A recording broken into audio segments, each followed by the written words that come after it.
Türkiýanyň Aşgabatdaky ilçisi Ahmet Demirok Türkiýe bilen Türkmenistanyň arasyndaky gatnaşyklary barada medpuwat ýygnyny geçirdi. Daşar ýurtly we yerli medpuwat işgärleri şolfany atawatan Türkmenistan halkara jurnalynyň habarçylary hem gatnaşdy. Ilçi Ahmet Demirok 2024-nji ýylda Türkiýe bilen Türkmenistanyň arasyndaky syýasy, ykdysady we medeni gatnaşyklara baha berdi. Ilçi Demirok Türkmenistan bilen gatnaşyklaryň her urda hormat esasyny ösdürilýändigini belläp, Türkiýanyň Türkmenistanyň iň uly sowda hyzmatdaşlarynyň biri bolmagyny dowam etdirýändigini belledi.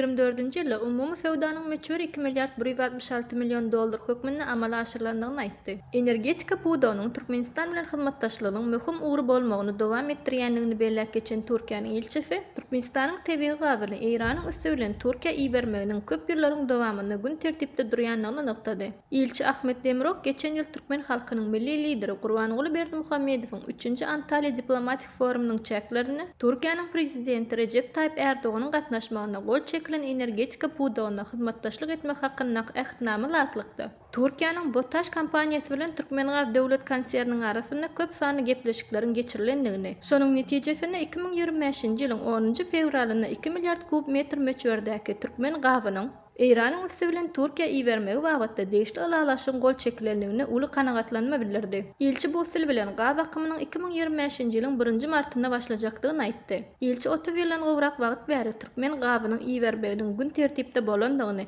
we şeýlelik bilen türkmen doganlarymyz bilen bilelikde arzunyň amala aşyrandyklaryny aýtdy. Türkmenistanyň tebii gazynyň Türkiýe iýerilmeginiň Türkmenistanyň halkara energetika bazaryna tutuş dünýäde ygtybarly hyzmatdaşlygyny görkezmek nukdaý nazardan taryhy waka bolandygyny belledi.